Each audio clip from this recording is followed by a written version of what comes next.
Please tell me that I can't, that I won't, that I fail, that I'll never make it out, yeah.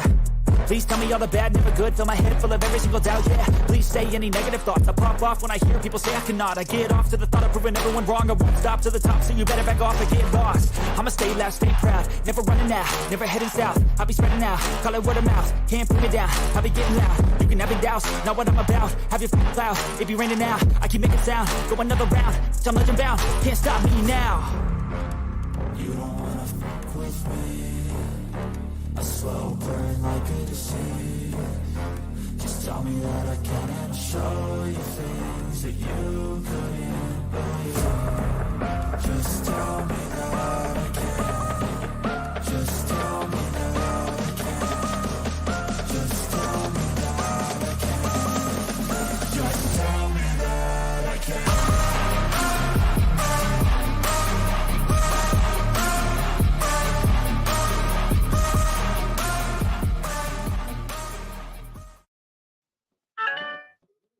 Well, all right, everybody. Welcome to another edition of Unscripted. This is episode 333. That is 333. Logan, I'm going to put a suggestion. If we ever get to the 666, we're going to skip that number and just go straight to 667. We'll do a personal thing. We can put like 66X or something, Jay, if that'll help. That way we're not. Yeah, we'll figure it out. I just have bad mojo vibes when it gets to that number. Look through it. Yeah. I got issues. I got issues with that number. But anyway, hey, let me welcome everybody to the show. I am your boy, Jay McLovin. By the way, real quick, if anybody thinks about getting Xfinity, just know that they're going to charge you an assload of money when you try to leave that company. It's a horse shit thing. I recommend just getting internet and a Fire Stick. I'm going to put that out there. I am so anti-Xfinity. It is ridiculous. Anyway. McLovin do not reflect the thoughts of PSR and Gonzo Sports Room. I don't even got cable, so Jay would do whatever you want. But I am pro Direct TV, so hopefully we get the Direct TV sponsorship. I was about to say Direct TV, AT&T, if y'all listening. All I use Xfinity for is internet. I don't have. Hey, listen, I tell you, brother. Sorry, but let me introduce the guy to my left or right, however you want it. There you go. This guy, this guy. It's Gonzo from Gonzo Sports Room. Gonzo, my brother, man, how you doing this evening? See, you're much better than that. I'm so not good at any of that. I messed up the first time. I can't do it. I can't. Oh, look, I can't. But Gonzo, how's it going, brother? Oh, no, it's going pretty good. Getting ready to watch some NBA playoff games. Reds play here in a little bit as well. So getting some stuff ready for this weekend. We're going to be at the Indianapolis Comic-Con with WCWO Wrestling. So getting stuff ready for that. We leave Thursday to go set up, and then multiple shows Friday, Saturday, and Sunday. I think there's 3 or 4 shows each day. So it's going to be a busy weekend of commentating some wrestling. Oh, hell yeah. If you love wrestling, I will tell you, Gonzo Sports Room, you definitely want to check him out. The guy has lots of really good content. And then as the guy down below Gonzo at this point is babyface Logan Landers, my brother from another mother. How you doing this evening?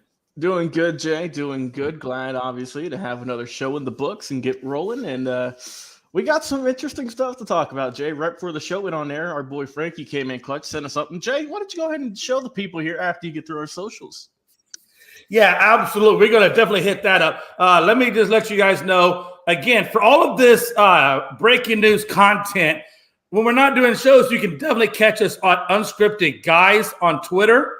You can catch us at Unscripted Sports at YouTube and TikTok. And then Unscripted is our Facebook page on Facebook. You can catch out on any one of those social platforms, and we will definitely keep you up to date with the breaking news. And speaking of breaking news, I don't agree with it. It is what it is. Joel Embiid is your 2022-2023 NBA MVP. Don't agree with it. I felt Joker was really the true one, but you know, what do I know? Let's poll everybody. Number one, if you're in the comments, let me know what you think about Joel Embiid as the MVP. And then Gonzo, thoughts? What the hell?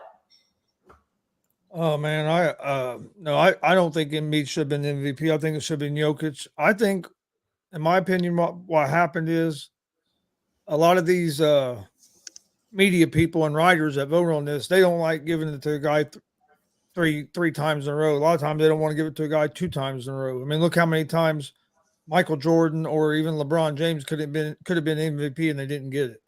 And I think this came down to a case where they didn't want to give it to Joker for a 3rd time, and Embiid hadn't got the MVP yet, and that's all a lot of the media was talking about. Hell, you even had people say he should get it because he hasn't got one before, which was the stupidest logic I'd ever heard in my life. But I think it was more they didn't want to give Joker 3 times, so they gave it to Embiid, who he deserved it over Giannis. But I think Joker should have got it. I mean, he had a better season this year than he has the last 2 years that he had that he got MVP. You know, Logan, just to kind of extend on what Chris is talking about, man. Me personally, there should be a different category for Giannis. For Joel. It should be either MHP for most hurt player, MHVP for most hurt valuable player. But most valuable player all on its own? I get it. It's political. But damn it, we all know it's Joker, unless you say different, Logan. No, I'm with you there, Jay. I think it is Joker. I mean, I just found a quick comparison of the two just for stats, just to see, maybe why they gave it to Joel instead of Jokic. So some of the stats that Joel leads in terms of just Jokic and whatnot, field goals made a little bit, obviously field goals attempted. 3-pointers, free throws, turnovers, he's got less. Blocks, he's got about 100, probably about 50, 60 more. And then points, he's got, 600 more or whatnot. So I guess that's why. But, I mean, when you look at, what Jokic did, he put up over, close to 1,700 points this year, dished out, close to 700 assists. And like Chris said, he did better this year than he did his past 2 years. So I just don't know how you can not give it to him. He led his team, the Nuggets, to the top seed in the West. And, we're not obviously going to discredit Embiid. He had a great season. And, if he would have went runner-up, this would have been his 3rd straight year. And I think, too, Chris, that might be another reason why they just gave it to him. They didn't want to have him be runner-up 3 straight times. But I saw, too, this is now the 5th straight season in which an international player has won the MVP.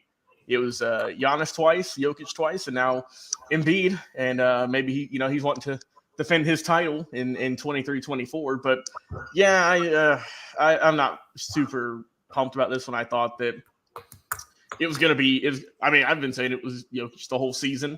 I always had him my number 1 spot. But, I mean, just like what he did the other night, and I know we're going to dive more in deep into it, Jay, but he put up almost 40 – or, he put up a lot of work the other night. And, Joel, he didn't play the other night. If we're just looking at recency in terms of what are you doing for me, But they don't take the playoffs into account, obviously. But, yeah. They don't. They don't. I'm not I feel like it should have been, the same as well as last year.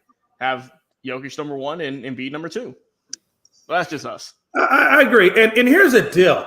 If you look at the Sixers when they went up against the Celtics, this just kind of proves a little bit. We always talk about, a valuable player. That's somebody who gets your team to a certain level, and you just can't play without that, or they lose without that certain person. Well, Embiid wasn't there. Game 1 versus the Celtics, and Boston took care of business, Philadelphia took care of business and came away with the win. I guarantee you take Joker off that squad, and Denver's going to tumble it down to the bottom. I promise you that's going to happen. So I don't understand. The facts are there. It's clear as day that the facts are there. That it's clearly Joker that makes that team go. And it's clearly Joker that has them currently 2-0 over the Phoenix Suns in the 2nd round. And I guarantee you, he'll be there in the Western Conference Finals, most likely playing the winner of the Golden State Lakers. And we'll see how that series turns out. But, yeah, anyway, I'm off my soapbox. Unless anybody else has a retort that they want to say about this, we can get on with the show. Anybody else got anything they want to say? Nah, not about this. What a time to be alive in a world of political views. And we're not even a political show, damn it. We saw this shit.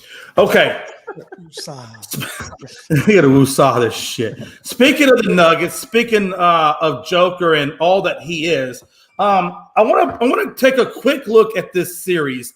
You know, Frankie's not gonna like what I have to say, but there is certain merit to it. Right now, Denver's up, like I said, 2-0. The first game they took out the Suns 125-107. The second game they took them out 97-87. But I want to point out something. And Gonzo, we talked about this earlier on the afternoon blitz when we talked about Durant. If you look at the two games, Durant showed up. He's doing, what he's supposed to. He gave you 29, 14, and 1 in game 1. He gave you 24, 8, and 3 in game 2. He's doing what he's supposed to do. Unfortunately, they just don't have enough.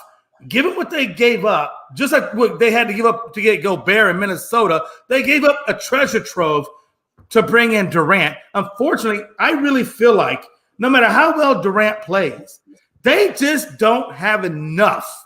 After Durant and Booker, they just don't have enough to stay and compete with anybody else. And I really believe that's what's hurting that's what's hurting the Suns right now. And I don't think they're going to be able to stop the Nuggets. And I do see a sweep happening. But what are your thoughts on Durant with the Suns and with this series in general? Gonzo? I thought Durant played pretty good game 1, but game 2, he didn't play terrible. I mean, if you look at his numbers, they came out pretty good. But if you look, he missed a lot of shots. He wasn't the typical efficient Kevin Durant. I think he was 2 for 12 from 3-point range, and he can't shoot 2 for 12 from 3-point range in the Suns to be successful. And he usually don't even take that many threes for the most part. He's more mid-range guy and can get to the rim, but don't get me wrong, he can shoot the 3, but he can't go 2 for 12. But I think it comes down to, I've been saying it the whole time, especially since playoffs started, they have no depth, and they're playing Chris Paul and Booker, and especially Booker and Durant 45, 46 minutes a game, and these guys are going to wear out throughout a 7-game series for one, but they're not getting no points from nobody else. And then when Paul went down, like he typically does in the playoffs, he went down last night. Damn it. They really struggled, and they're playing too much. They're trying to play too much one-on-one ball. It's all get the ball to Booker. Everybody will stand around and watch and try to hit a tough jump shot, which they're capable of hitting. But when you're not hitting those, then you get yourself in trouble. There's no ball movement at all on that side of the court, and then you go to the other side, and the ball's flying around everywhere with Denver. That's absolutely correct. And Logan, Gonzo brought up a good point. And just to expand on his point, Chris Paul does go down a lot. He just obviously went down last game with that groin issue. And God knows at his age, there's no telling what the severity of that groin is. And you look, just like an ankle, it's very difficult to play when you got a groin injury. So not only do they not have depth now, but then you lose your point guard. So now you're down to just really kind of Booker, Ayton, and Durant to take on the damn Denver Nuggets. I mean, I just don't see it happening. And I really think that Durant trade extremely hurt them. But Logan, what's your thoughts, brother? Yeah, and also speaking on Chris Paul, I just saw here on Twitter from Shams and a few other sources within like the last 5 minutes. Chris Paul is going to be reevaluated in a week after an MRI on his groin. The Suns are prepping for him to be without or miss games 3 through 5. So, golly, that's done. That's so, and Jay, I forget which game it was and how many episodes ago it was, but whenever Phoenix, I think they got blown out in one game or they lost by a good bit. I told you on the show, Jay, I said Phoenix is solid on the starting 5, but that bench ain't doing nothing. Yep. And you got to have a good bench in the playoffs, or if you want to compete. Look at Golden State. They didn't do nothing in the regular season. They almost didn't make the playoffs. I mean, now they're in the Western Conference Finals, thanks to the Western Conference semifinals, almost finals, thanks to their play off the bench and whatnot, and some other great players. But for Phoenix, I mean, man, it seems like they've always just been right there. They just can't get over that hump. With Durant Durant's doing all he can. He is putting the team on his back and trying to do as much as he can. So you can't really put the blame on him for that. Booker's also shooting the lights out. Paul is obviously the older vet who's now going to be hurt for a few games. Which Jay, unfortunately, you remember what that was like back a couple, all those years ago with Houston. I do. With just with awful times with injuries with Chris Paul. So I mean, it's tough for them, and with the way that like I said, Phoenix isn't a bad team by any stretch, but man, Denver is just a whole nother animal. I mean, that's a phenomenal team, and it's going to be tough to see what's going to go on. Frankie said all the blame goes on Durant. Man, of course Frankie's going to say that. Yeah, of course Frankie is. Hey, but Gonzo, well, first of all, to Frankie, no, I know what you're saying, and I get what you're saying. Yes, what they had to give up to KD was the reason why it is to blame. But if you're going to put blame on anybody, all of the blame, all of the onus falls on Suns ownership, because they're the ones that decided to bring him in and decided to give up all of what they gave up. So really, if you're going to blame anybody in this, you go blame Suns management. Go blame Ashibia, or however you say that guy's name, and go talk to him about where they are. Gonzo, I'm going to give you one more opportunity on this now. One more opportunity. I'm going to let you in one more time. Suns, I believe are going to get swept. Chris Paul just went down with the groin. He's not coming back. What do you think? I'm going to let you in one more time. I'm still not going to say it's going to be a sweep. Of course you're not. You're like Frankie and KD. It's because even look at the last series. I thought they would sweep Minnesota, and they ended up not sweeping them. So I think there's just going to be that one game. But I'm going to say in 5. Yeah, 5. Gentlemen's sweep. Is that good enough for you, Jay? Yeah, that's a no, not really, because you know they're gonna get swept. But you're like, look, I love you, man. But you and Frankie have some similarities. Y'all are both stubborn. If it goes 5, Gonzo's got bragging rights for a little bit. Hey, listen, if it does go 5, I will absolutely unequivocally make sure that Gonzo gets he gets all the due flowers that he is accredited for. Let's move into the Heat Knicks. You know they play tonight. I believe it's 7:30 is tip off. No Jimmy Butler. There will be no Jimmy Butler tonight. The Heat did well against the Knicks, 108-101. So Miami does own the series right now at 1-0. But obviously, that could change without Jimmy buckets. You know what he means to this team. Everybody knows what Jimmy means to this team. Brunson is an incredible talent. We know what Brunson means to the New York Knicks. Again, I really got to be honest with you, man. I think I think the Knicks, just because Jimmy's not there, and I don't know if anybody else has that mentality that could take over like Jimmy does, from a leadership standpoint, from an aggressive standpoint. I don't think Adebayo can do it. He can barely, guard in the paint, but he lets the white boys push him out. So I don't see him stepping up. But Gonzo, man, come on, Knicks, right? Well, I'm trying to find out if because I know Jalen Brunson and Julius Randle were both going to be game time decisions for the Knicks. So if they don't play, that's going to affect it as well. But if the Knicks are healthy, especially if Brunson plays, I think the Knicks win. I had the Knicks, or I still do have. I have the Knicks winning this series. But I just think Butler is going to get wore down trying to carry this team on his back like he is, especially if this series goes deep. Hopefully Randall gets back for the Knicks, but they need RJ Barrett to play up to the level he has been playing. But then they need Brunson. Brunson didn't play like he had been playing in the playoffs in game 1 of that series. He was missing shots that he usually hits. So they need Brunson to stay performing like he was, and I think the Knicks will be all right. But like I said, I haven't seen for sure, but I know they were both going to be game time decisions. Yeah, Logan, just to kind of give you a little heads up. So the 3-point line from last game that Miami won, they won the battle at the 3-point line. They converted 13 to New York 7. They won the free throw. They converted 23 to New York's 12. And then New York did win the rebounding at 48 to 39. They also won the turnover battle at 13 to 9. And they also, which is really incredible, New York killed Miami in the paint, which is why I told you Adebayo is about as soft as Charmin. They got the points in the paint 62 to 38. Now you don't even have a Jimmy buckets. So how much more of those statistical categories is New York going to kill them on? Nah, I mean, New York's just gonna. I think there's gonna be a one-way just domination tonight with New York. Like you said, I mean, without Jimmy, this Heat team ain't gonna be doing nothing. I don't think they haven't really had that other guy step up yet. You know what I mean? I mean, they have not really had that one guy who can, and it looks like he might just be out for one game, but I mean, who's to say that if Butler's going to be the same player throughout the rest of the series?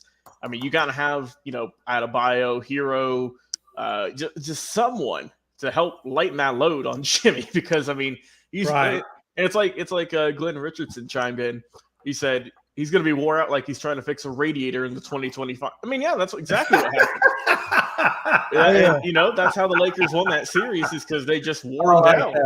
I like that. Yeah, Glenn, that was a good one. I like that. Real quick, Jay. Real quick before you go in. Go ahead, Chris. Go ahead, Logan. Jay, You say real something? quick. Yeah.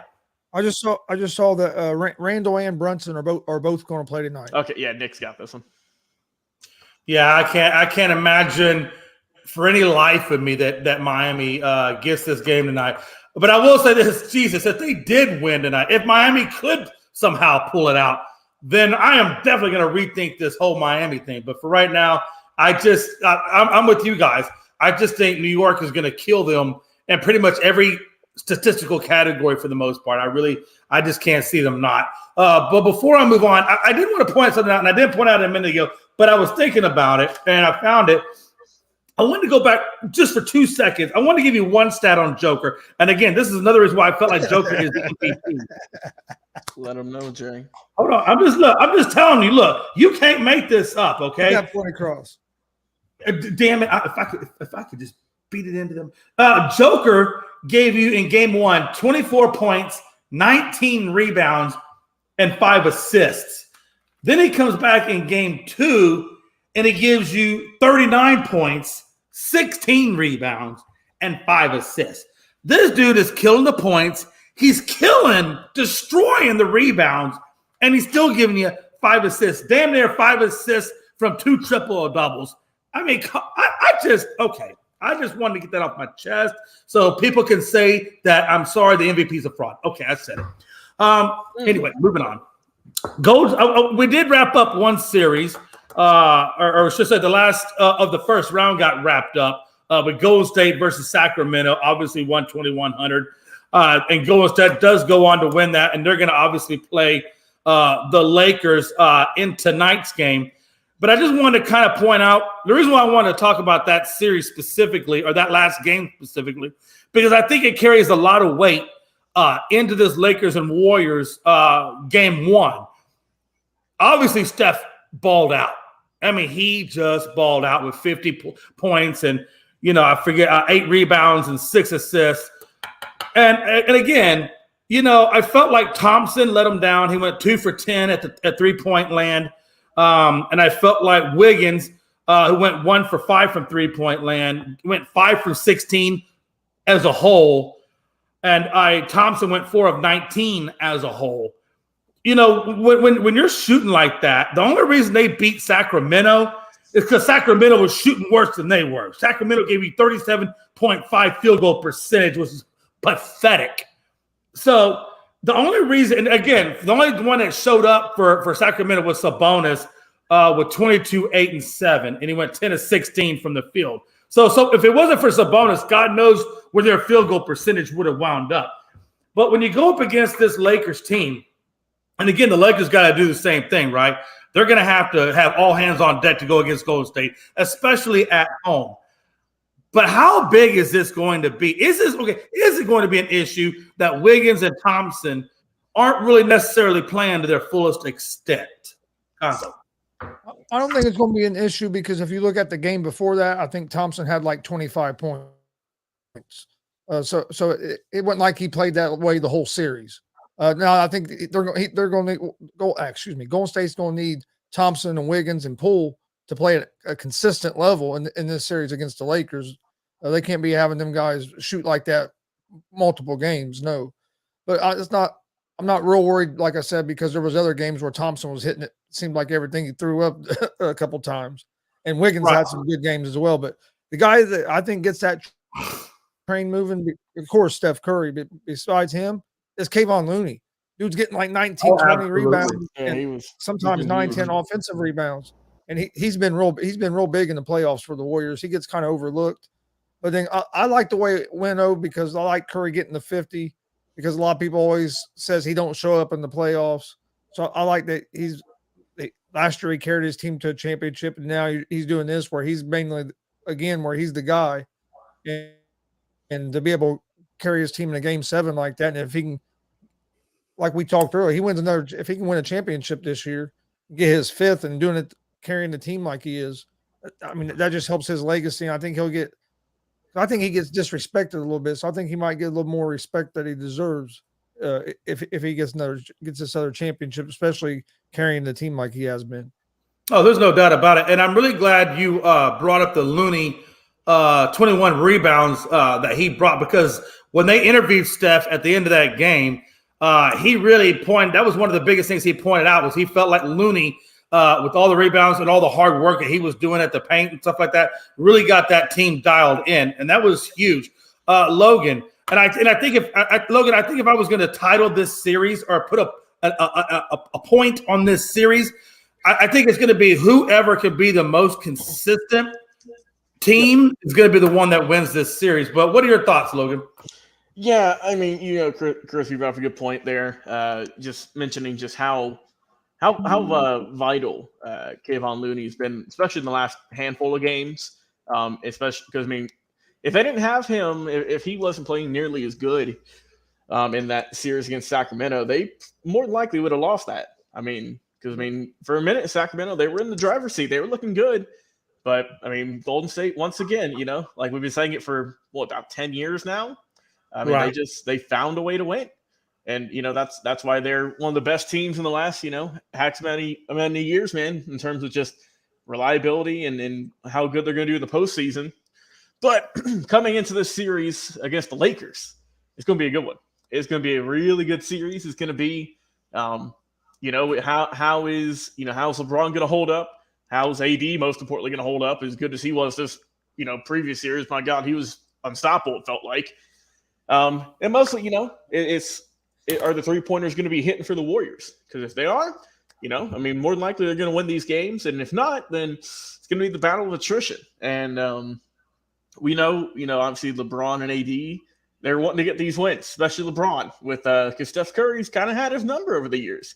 I think LeBron's, 2-7 all-time, I think, in series against Curry throughout his, X amount of years. But, I mean, he's wanting to get this one. So we'll see how it goes. But I think it's going to be a really good battle, though. Just two really good teams. Obviously, the Lakers have that really good midseason turnaround to get them here, and then the Warriors they were mediocre the entire season. They just kind of came alive in the playoffs. So two teams who are hot at the right time, and we'll see who walks away on top. Yeah, no doubt about it. And again, so the Lakers and Warriors, they had the late game tonight. So you get the Knicks at the 7:30. I think you get the Lakers at 10. So those are going to be your two games for tonight. The other series that I want to talk about real quick was John Monroe already kind of chimed in a little bit. By the way, hey, how's it going, John, man? Good to see you, brother Glenn. Glad you're here. Frankie, everybody hanging out. I appreciate all you guys. But John says, hello, guys. Celtics, you can't be doing what you did last night or you won't be going far. Mm-hmm. And that is a damn good statement, and there's a hell of a lot of truth to that. Rob Scott says, fake show, Lakers show, Warriors in 6. We will see, Rob, but I do like the stumbling, rumbling, jumbling comments that you're making. I'm going Warriors in 6 as well. Of course you are. Why would you be any different? Hey.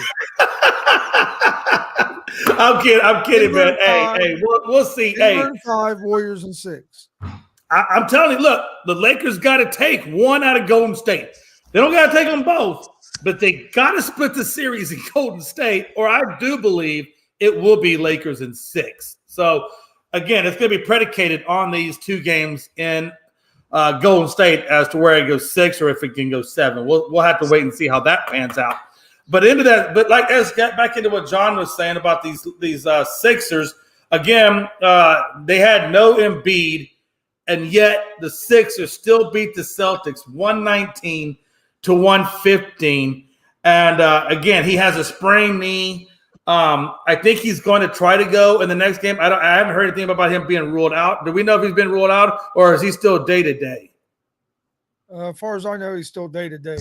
Yeah, Okay. that's as much as I know. Also, Interesting. I'll tell you guys, as a Houston Rockets fan, I have seen Harden for a very long period of time, and the only time I've ever seen Harden show up for anything, in terms of, I'm speaking on the playoffs, was in that Golden State series that Logan alluded to earlier with Chris Paul. He showed up, and the only reason they didn't get that is because Chris Paul went down with injury, and so did the Rockets. So this is the second time that I've known Harden to step up in a playoff series, and he did it well. He went 17 of 30, 7 of 14, so he shot 50% at the three-point line, and he gave you 45, 1, and 6. Maxey, another guy that showed up. He gave you 26 points, 1 rebound, 2 assists, and then Tobias Harris was another guy who shot 50% for field goal range and gave you 18, 5, and 3. And I thought Reed, the other small forward that they had, did really well with 10 points, and he got 13 rebounds. So it was a really nice, well-rounded effort that was led by Harden on that Sixers. And I'll tell you, the Boston Celtics gave everything they had. They didn't lay down. They came out and fought just as hard. Tatum gave you 39, 11, and 5. Brown gave you 23, 6, and 4. Brogdon off the bench gave you 23 and 3. Points to the paint was Boston at 66 to 42, which makes sense since Embiid wasn't there. That reflects the way it reflected. Field goals, it was 58 to 50 in favor of Boston. And the turnovers was 16 to 8, which was in favor of Philly. But Boston showed out. And for anybody that says, and I know Gonzo has a good point. He felt like they did steal it because it was an Embiidless team.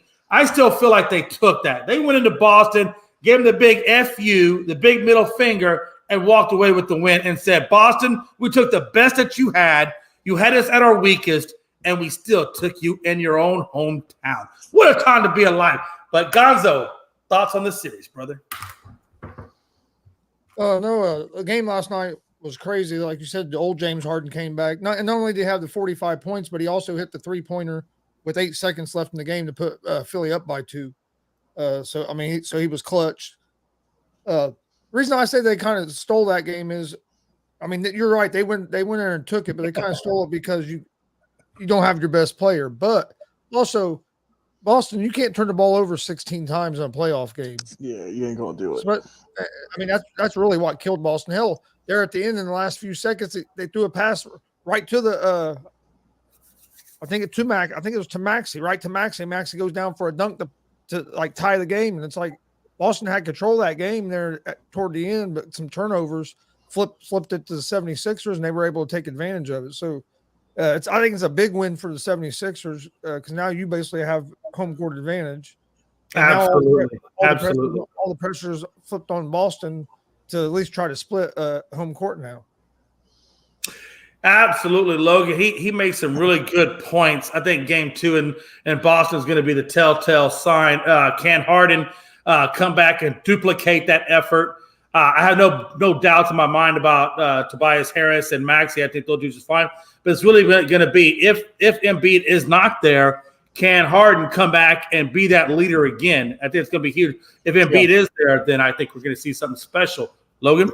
Yeah, it's going to be interesting, Jay, because, I don't think any of us kind of thought that James Harden was going to do what he did last night. Obviously, we know he's done it before, but since he's kind of, went over to, even Brooklyn and then in Philadelphia, he's played second fiddle, which he's done fine. He's done a good job there, but, I think, he knew that with Embiid out for the night that he needed to step up.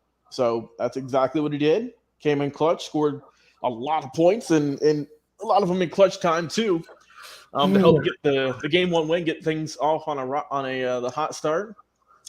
Now, like you said, the real question is if Embiid's out for game 2, which we're not sure yet. How will it work? How will it go? Will we see what he did in game 1, or will we see maybe not so good of a night shooting? So that's really how it's going to be. And as for Boston, just way too many turnovers. You can't have that many turnovers in any playoff game. Don't matter if it's 1 through 7. It's going to be hard to win. Rob said if Boston didn't win, do you split Jalen and Jason? Oh, I don't know.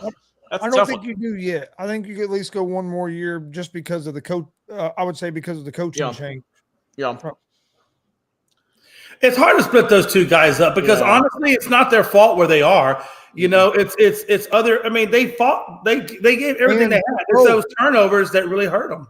And there's a chance that Marcus Smart might miss the next game because he has a bruised sternum from last night's games, and so he's either doubtful or questionable for game 2. Also, too, just thinking about it real quick though, it's crazy just how good. I mean, Boston's been. I mean, back-to-back seasons with 2 separate head coaches now, and I mean they're knocking on the door of the Eastern Conference Finals. I mean that just tells you just how talented that group is there. Yep. Yeah, absolutely. We want to say hello to Billy Buzz Smith, brothers. Good to see you. Good to hang out with you, man. Rob now Scott. we're going to turn our attention over to the NHL if we can. Logan, this is your squad, man. Hurricanes. Hurricanes and the Stars both wrapped up their series Friday. Maple Leafs and Oilers wrapped up their series on Saturday. So so we're gonna look at the first series now, where Panthers and we're just gonna say Frankie. This is a moment of silence for the Bruins going down to the Panthers. I don't feel bad, but I feel bad, but I don't feel bad for poor Frankie. This reminds me of Jay, that Golden State Warriors team.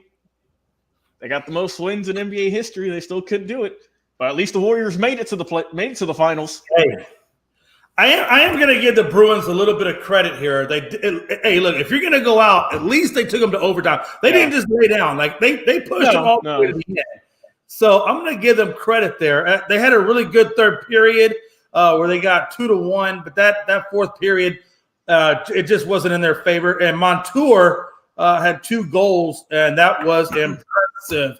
And again, the Bruins did good. Their power plays, they had 4, they converted 2, and Florida had 3, and they converted 1. But at the end of the day, man, I got to ask you, the question I want to bring out of this series before we go talk about this Kraken real quick is, where do you see this Panthers now? Because they look pretty damn impressive. Yeah. And I think the Panthers have the Maple Leafs. They're playing right now. The Panthers are actually up 1-0 after the first. Okay, and they are playing the Maple Leafs. So, yep. How do you see this Panthers and Bruins? Panthers and Maple Leafs now. The Panthers look like the real deal.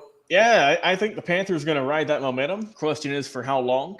With Toronto, obviously they had a really solid season as well, getting over 50 wins. So we'll see, man. Obviously we're getting closer and closer to raising up Lord Stanley. And we'll see what these teams can do. But I think, obviously, Florida's off to a hot start right now, winning 1-0. And we'll see if they can hold on to the lead, hold on to that momentum, and get that game 1 win. But I think it's going to be a really good series, though. I think, people were doubting Florida winning against Boston, with how good Boston was during the regular season. But, man, it ain't about the regular season, It's about what you do in the postseason. It's about who gets hot, which players, which goalies, too, especially. And that's what the Panthers did in that series against the Bruins, and see what they can do against the Maple Leafs.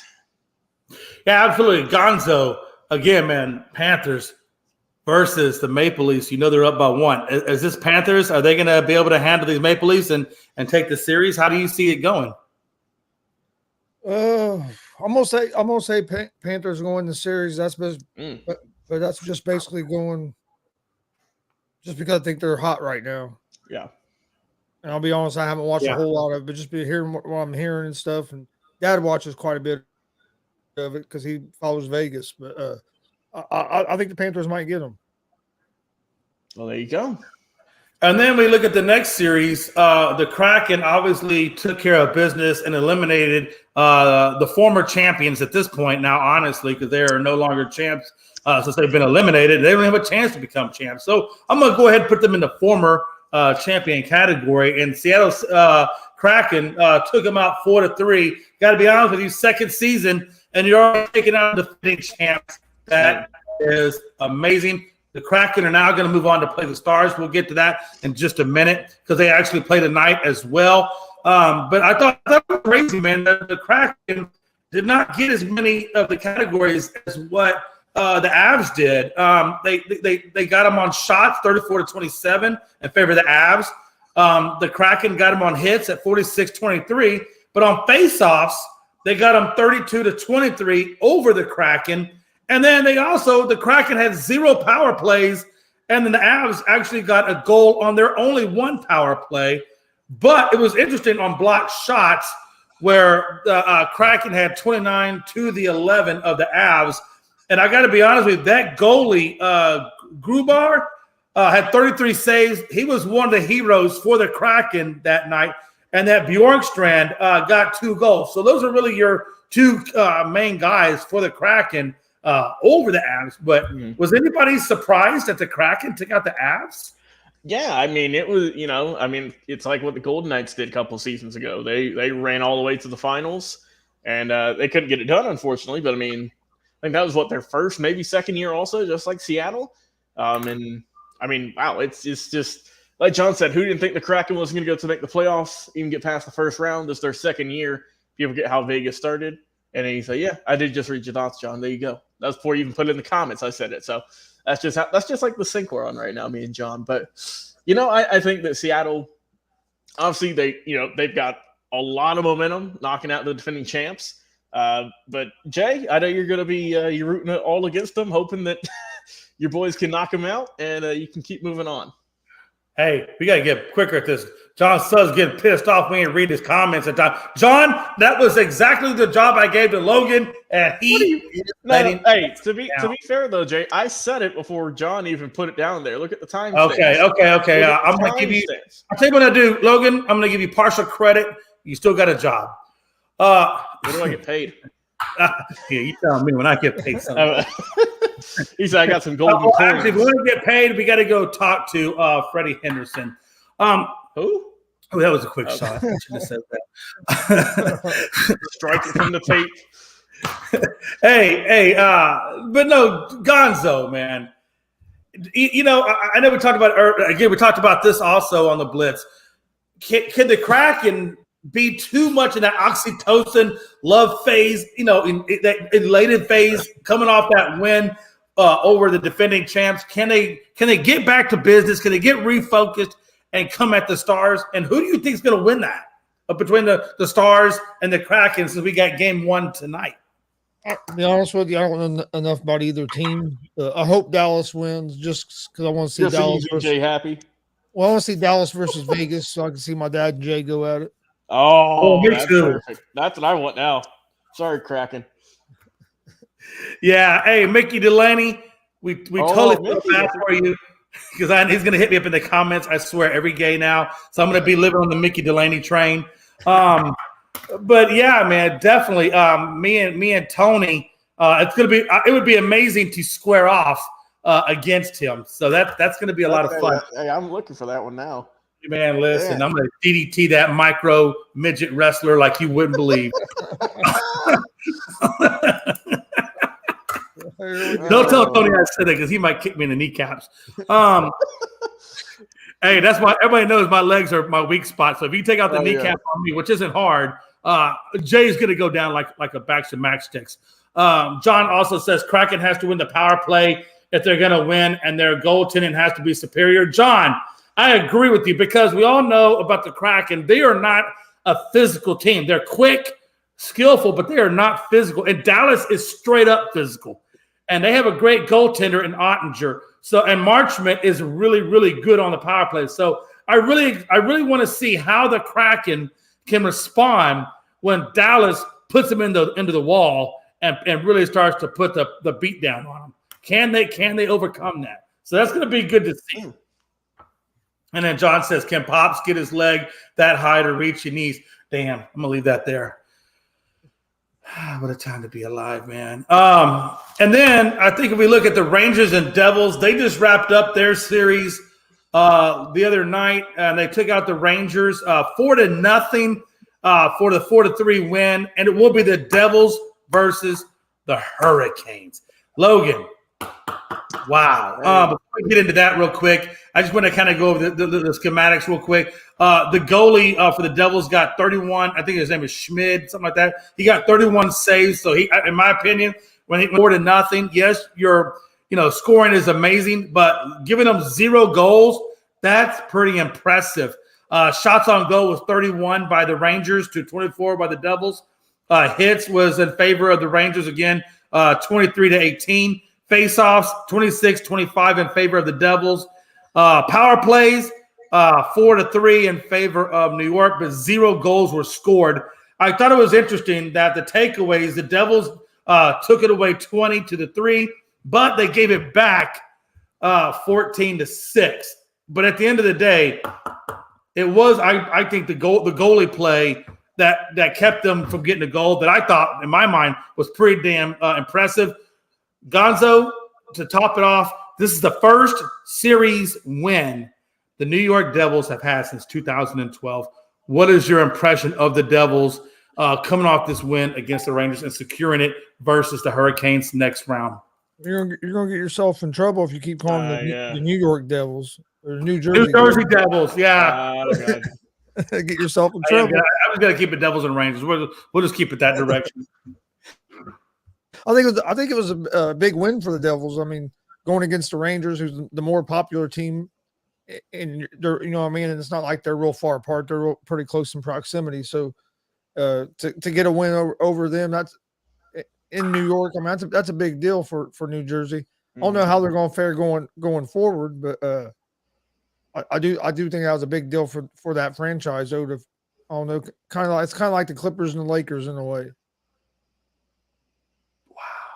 Man. You have 2 teams that, you know what I mean, that close to each other. Yeah.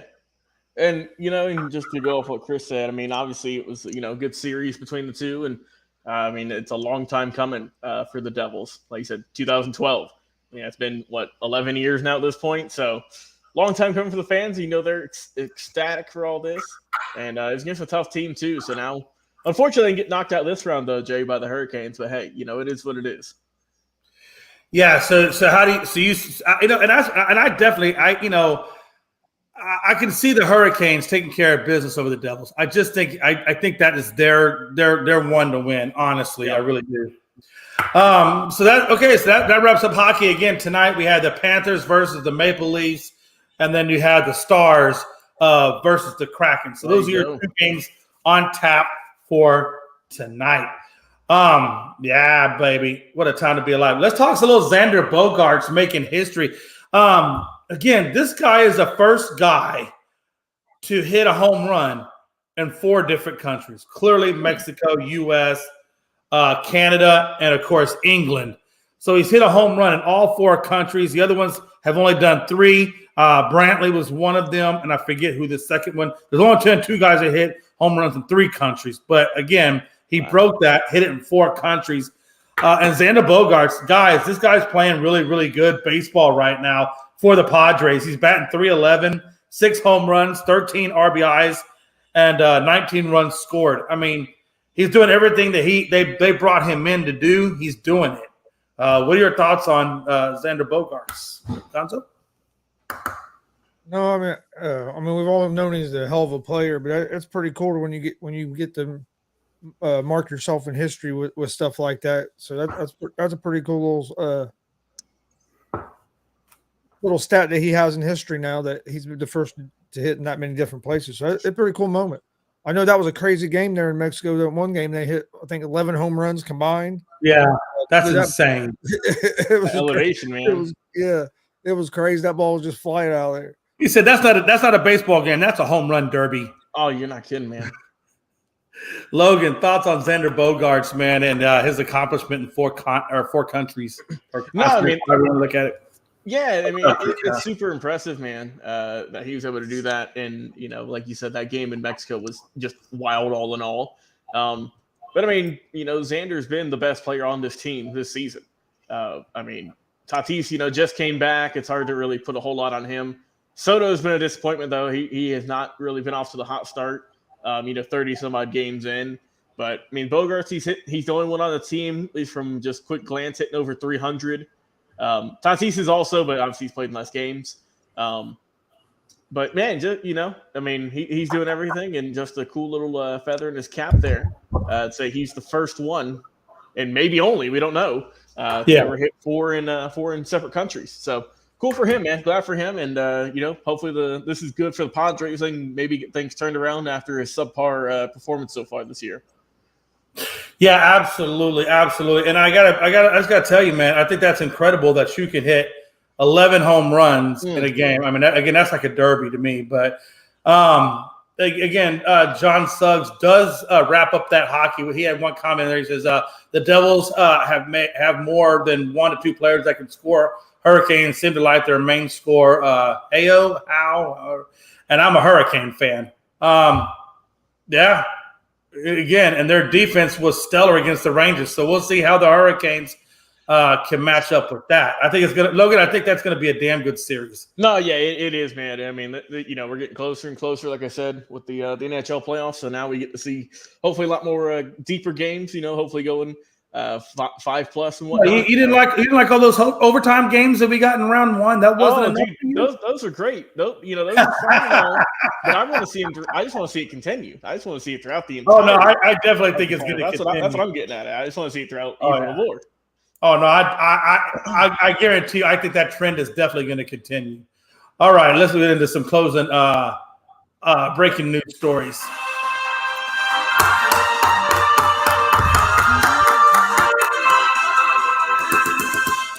All right, fellas.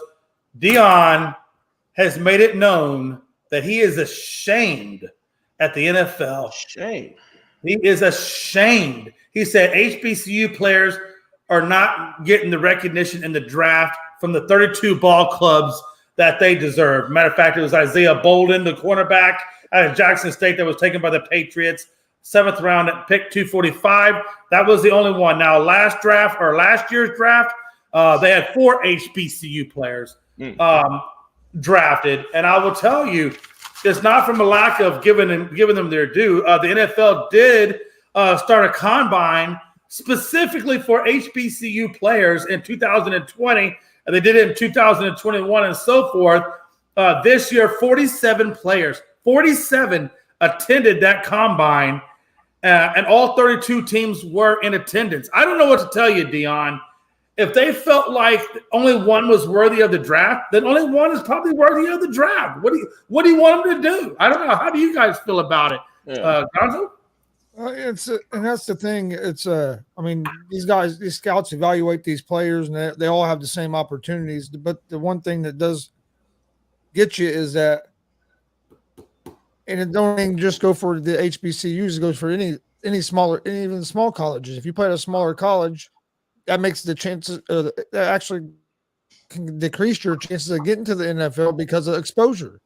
And these scouts, these guys that play in the top big Power 5 conferences, Big 10, SEC, all that, the scouts see them players all the time. They're always on TV. Where these HBCU and even smaller colleges like the Mid-American Conference, like at Ball State, where I'm at here in Muncie, then you don't get a lot of exposure. So I think it's more to do with the way we cover the sport gets covered, and some of that isn't even just exposure; it's competition. It's like, well, these players played against Alabama and this, where this was against one kind of level of competition. So I think that's something that hurts them some as well. Yeah, I agree, Logan. Even if these guys don't get drafted, you can't tell me that those 47 players from HBCUs that attended that combine are in some way being picked up as an unsigned free agent and still given an opportunity to play, even though they weren't drafted. That happens. It just happens sometimes, right? No, yeah, and obviously I understand why Dion is frustrated with this. As much work as he did at Jackson State, what he did for that program. I get why he's frustrated, but like you said, though, I mean, it's not like there was a lack of trying. You mentioned the combine for the HBCU players. You mentioned all teams were there. That's just the way it shakes out sometimes. Like I said, I understand why he's frustrated, but unfortunately, that's just how it went. Sometimes that's just how the draft is. That's how life is, and just got to move on and hope for next year we get a few more players. Like you said, there was 4 and not this year, but the previous year. So had a dip this year, but maybe we can come back strong in 23, 24. Yeah, absolutely. Absolutely. The next thing I want to kind of talk to you about, again, we're a little all over the place, is I want to talk about Bennett and Duggan. They both got drafted by LA teams. Obviously, Bennett went to the Rams. Duggan Dugan, however you want to say his last name, went to the Chargers. I thought Dugan got the better end of that stick a little bit because he's got two other guys from TCU that went with him. One was Quentin Johnson. The other one was Darius Davis. So he does have some teammates there to kind of, hang out with. And I think he went 7th round, 239th. And I got to be honest with you, I like Dugan a little bit better than Bennett. That's just my personal preference. I think it's more of a character and heart type of thing. And if you want to look at his heart, just go watch that championship game. Even though he lost it, just go watch that fourth quarter and see what Duggan is really made out of.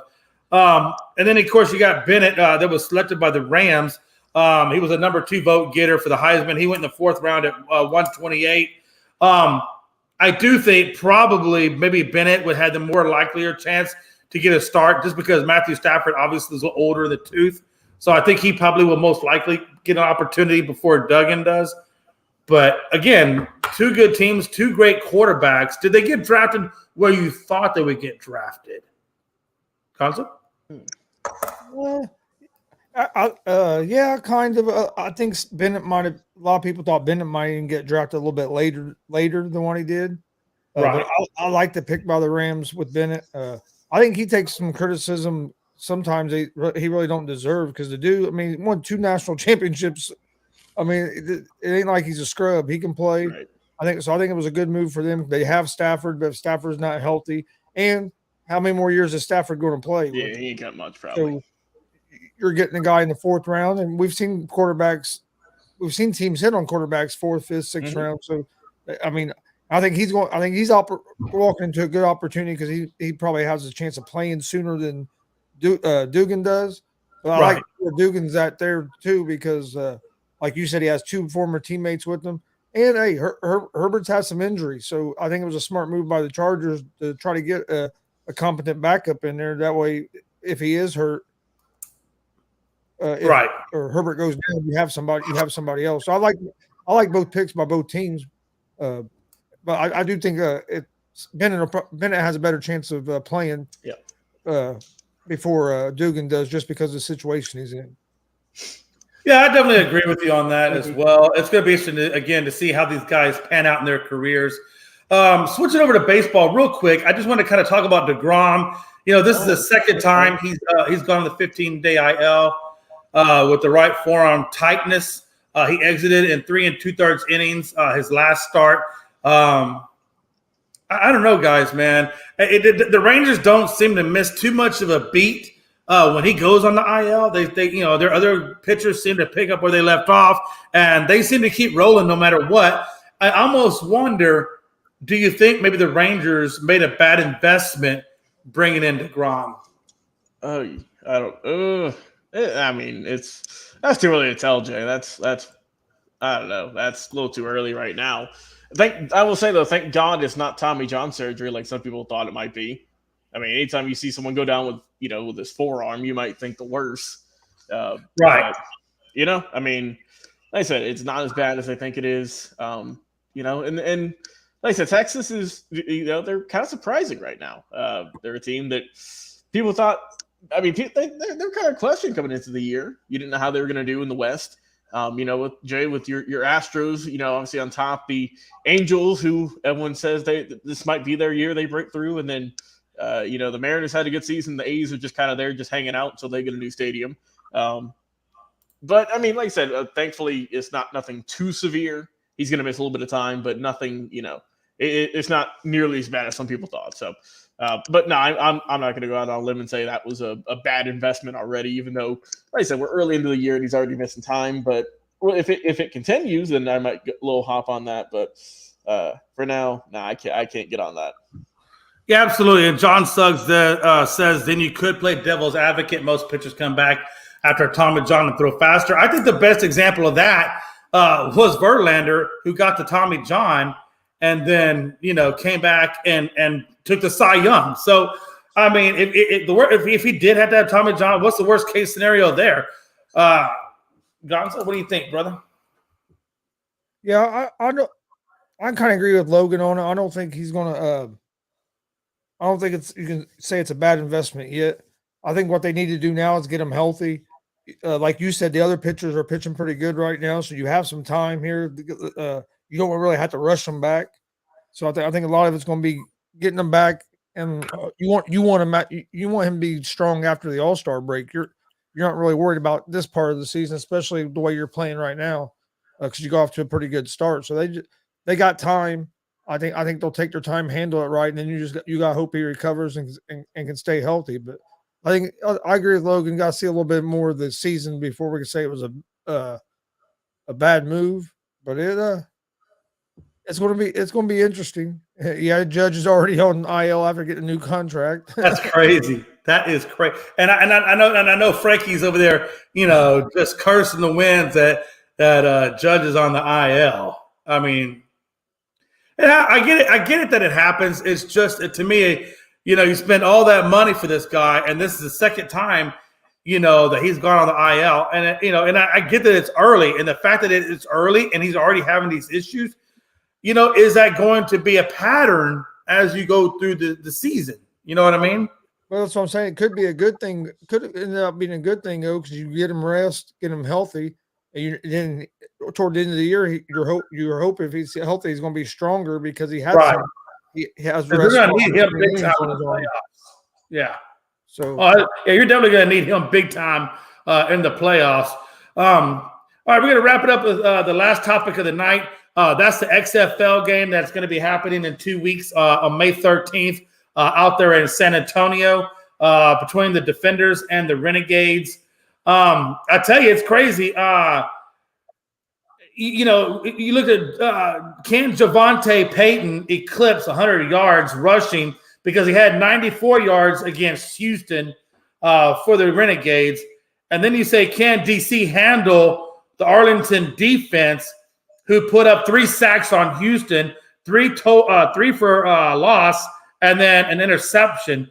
And then can DC, who allowed DiNucci to put up 295 yards and 3 touchdowns on them, can they stop, can their defense be good enough to stop the Renegades? The Defenders threw for 2 interceptions versus the Sea Dragons. So, I got to be honest with you. We talked about that last time. When the last time the Renegades played the Defenders, they lost by a point. So, I think it's going to be a good game. I think it's going to be a well-fought game. I do not see a blowout at all. And I do think the Renegades can upset the Defenders, but it's going to have to be an all-hands effort, and they're going to need a big-time run game out of Peyton to really test that Defenders defense. But, man, I think it's going to be exciting. Gonzo? Yeah, I think it's going to be a good game. I have the Defenders winning it, but I think it's going to be a real good game. I think the key to the game is going to be if Arlington's defense can stop the Defenders' offense. The Defenders' offense has been one of the better offenses in the XFL all season. Defenders only have the 1 loss. Like you said, that was a real close game last time they played Arlington. So I expect it to be a good game, but I think that Arlington's going to play good defense, and if they can run the ball and control the clock, I think would really help them too. Keep that Defenders' offense on the sideline as much as you can, and I think that would be 2 keys for Arlington to win the game. But it's going to be it's going to be fun. I'll probably have to watch replay of it because I'll have to be at a wrestling show that night. But I'll be keeping track of it while we're at the wrestling show. But yeah, I think it's going to be a good game. Yeah, I do too, man. I really think John Suggs is calling the upset now, so that means he's on board with me with the Renegades taking it over the Defenders. It's going to be good, man. It's going to be good, and we will see on May 13th who comes out to take that bad boy. All right, we'll get into some final thoughts. Gonzo, I know you got, like you said, some wrestling things coming up this week. I know you're leaving Thursday to go handle business with that. What are your final thoughts, bro? Well, actually, I'll go ahead and announce something that I actually just a few minutes ago came to fruition. Like I've been saying, we're going to be at the Indianapolis Comic-Con this weekend with WCWO Wrestling. Be multiple shows Friday, Saturday, and Sunday. I think at least 3 shows a day, maybe even 4. But tomorrow night, 6:30 p.m. Eastern, the owner and promoter of WCWO Wrestling, JKO Joey Owens, he's also a wrestler as well. He's going to join us tomorrow to talk about the big weekend this weekend at Comic-Con and about all the shows and times and stuff like that. So join us tomorrow night, 6:30 p.m. Eastern. JKO's been in the business he's a second generation. His dad was a pro wrestler, ran it. So he's been in the business forever. And runs one of the best promotions in the state and one of the best training schools in the state as well.